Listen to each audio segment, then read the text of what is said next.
Hello everyone, Radhe Radhe friends. Welcome है आप सबका आज के हमारे न्यू ब्लॉग में। तो हो चुका है एक नए ब्लॉग की शुरुआत। कैसे हैं आप सब? आई होप आप सब स्वस्थ होंगे, मस्त होंगे और अपने अपने कामों में व्यस्त होंगे।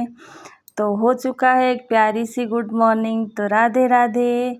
और रोज़ाना की तरह हमारा हो चुका है ब्रह्म मुहूर्त में हम जाग चुके हैं और डेली की तरह से अपना अफर्मेशन लिखना, ईश्वर को धन्यवाद देना और जो भी हमारी दिनचर्या होती है। हमारा दिनचर्या हमेशा एक ही जैसा रहता है, ज़्यादातर रहता है।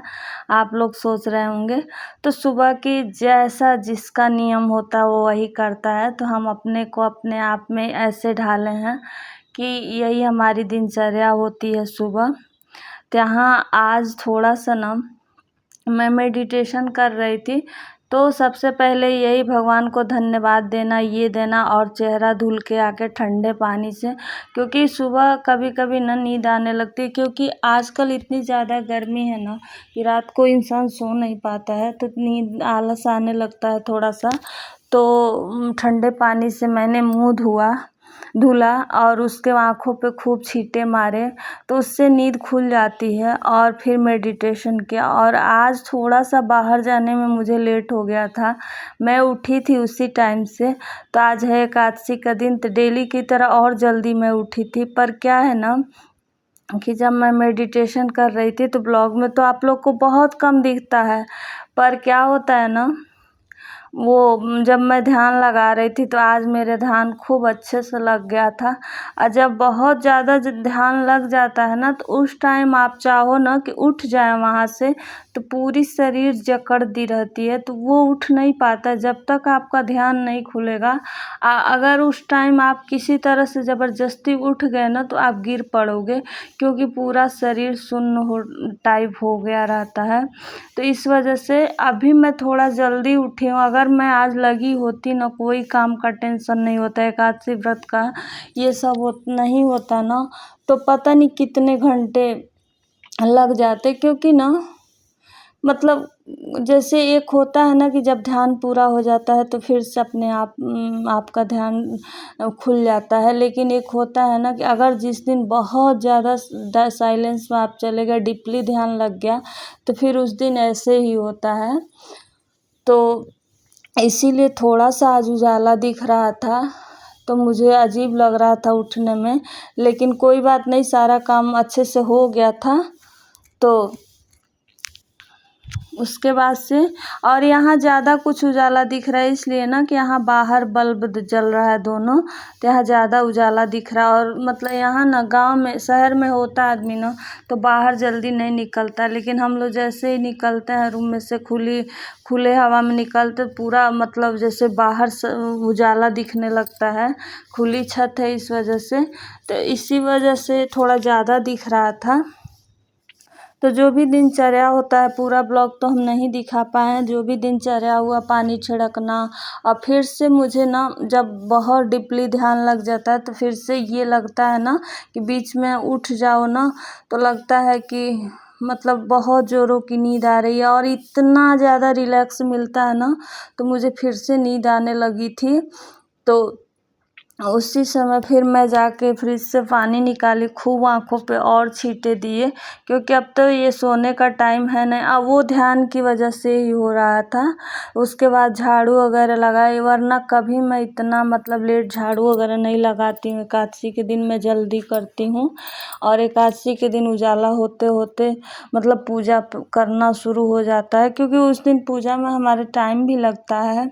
और फिर मैं सोची कि कोई बात नहीं, 10 मिनट मतलब लेट ही पूजा करेंगे, लेकिन ध्यान लग गया ना, क्योंकि ध्यान से उठने के बाद शरीर को वाइब्रेट होने लगता है, तो इस वजह से मैं नहीं उठ पाई थी। मतलब जानबूझ के आप चाहोगे भी उठना तो नहीं उठ पाएंगे, क्योंकि भाई और ब्रह्म मुहूर्त का तो अगर ध्यान लग गया तो फिर हमारे जीवन पर क्या प्रभाव पड़ता है, ये सभी को पता होता है। ब्रह्म मुहूर्त में जागने का तो इतना फ़ायदा होता है ना, सच बताऊं तो, कि ब्रह्म मुहूर्त में हमारे जीवन पे इतना प्रभाव पड़ता है सभी को उस समय उठना ही चाहिए, क्योंकि ये देखिए ब्रह्म मुहूर्त का अर्थ ही होता है, इस ब्रह्म मीन्स ईश्वर, और मुहूर्त मीन्स टाइम, यानी ईश्वर का समय, जो सृष्टिकर्ता होता है, यानी जिसने सारी सृष्टि को रचा है। इसमें वो कुछ छुपा होता है ना, इसमें वो रहस्य छुपा होता है। अगर आप तनाव में, डिप्रेशन में, नकारात्मकता में जी रहे हैं ना, तो उसको सकारात्मक ऊर्जा में परिवर्तन करता है ये ब्रह्म मुहूर्त। इस समय जब पूरी दुनिया सो रही होती है, इस समय सारी एनर्जी एक्टिव हो, पॉजिटिव एनर्जी एक्टिव रहती हैं। और जैसे वही लोग इस समय उठते हैं ना, जिनका उद्देश्य बड़ा होता है, जिसका लक्ष्य होता है इस समय बहुत बड़ा, वही इस समय जाग रहा होता है। तो ये आपके ऊपर निर्भर करता है कि आपका लक्ष्य क्या है। अगर आपने लक्ष्य थोड़ा रखा है तो थोड़ा ही मिलेगा, पर अगर आपका लक्ष्य बड़ा है तो बड़ा दिया जाएगा। जैसे मान लीजिए आप कहते हैं ना कि हमें आधे गिलास ही बस पानी चाहिए, तो आपको आधी गिलास ही दिया जाएगा। अगर आप बोलेंगे कि हमें पूरा गिलास भर के दीजिए, तो आपको पूरा गिलास दिया जाएगा। तो ये आप पे डिपेंड करता है ना कि आपका उद्देश्य कैसा है, उस समय आपका ध्येय कैसा, एम क्या है। इसलिए वही एनर्जी उस पर कार्य करती है। इसलिए जब आप ब्रह्म मुहूर्त में उठते हैं ना, तो आप उन सभी चेतनाओं से जुड़ते हैं जिससे, जो परमात्मा से जुड़ी होती हैं, जिसकी बहुत ज़्यादा हाई वाइब्रेशन वाइब होता है, जो बहुत ज़्यादा मतलब जिसका ऑरा बहुत पॉजिटिव होता है। तो अगर जो इस समय ब्रह्म मुहूर्त में जागता है ना, तो उसका धीरे धीरे इम्पैक्ट ना, ये बहुत छोटी चीज़ें हैं लेकिन बहुत बड़ी बदलाव करते हैं। धीरे धीरे इम्पैक्ट आपके पूरे जीवन पे पड़ता है। और जितने सफल लोग होते हैं ना, वो सारे ये काम करते हैं, सुबह ब्रह्म मुहूर्त में जागते हैं। और जो दुनिया सो रही है, कहते हैं ना कि सूर्योदय से पहले हमेशा, सूर्य के आने से पहले ही आप उठ जाओ, वरना आपका भाग्य सो जाता है। हम गृहिणियों को तो और जल्दी इसलिए उठना चाहिए कि उस टाइम साफ सफाई सब कुछ हो जाता है। कभी आप आजमा के देखिएगा कि अगर सूर्योदय हो गया, उस समय तक आपका झाड़ू पोछा बचा रहे ना, नहीं किए हो, तो घर कैसा लगेगा। और एक दिन आजमा के देखिएगा कि उस समय आप झाड़ू पोछा नहाना धोना हो गया रहेगा, तो कितनी पॉजिटिविटी आती है। इतना बस करने से ही इतनी पॉजिटिविटी आती है क्या बताऊँ। तो नहा धो के आ गई थी, और उसके बाद भी सूर्योदय नहीं हुआ था, लेकिन आज एकादशी है तो मैंने पहले एक बार जल दे दिया है।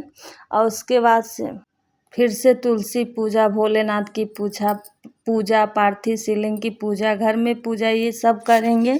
तो आज थोड़ा वक्त लगता है। तो देखिए, हम सभी को ना ब्रह्म मुहूर्त के 5 फायदों को तो हमेशा ही लेना चाहिए। मतलब इसको कभी मिस होने मत दीजिए ज़िंदगी में। ब्रह्म मुहूर्त के 5 इतने बड़े फायदे हैं ना, कि जो ही बहुत ज़बरदस्त होते हैं, इनकी कोई तुलना नहीं होती है। तो आज तो तुलसी जी में जल नहीं दिया जाता है, तो मैं किनारे गमले से बाहर ही थोड़ा सा जल गिरा देती हूँ, धूप दीप दिखा के परिक्रमा लगा लेती हूँ।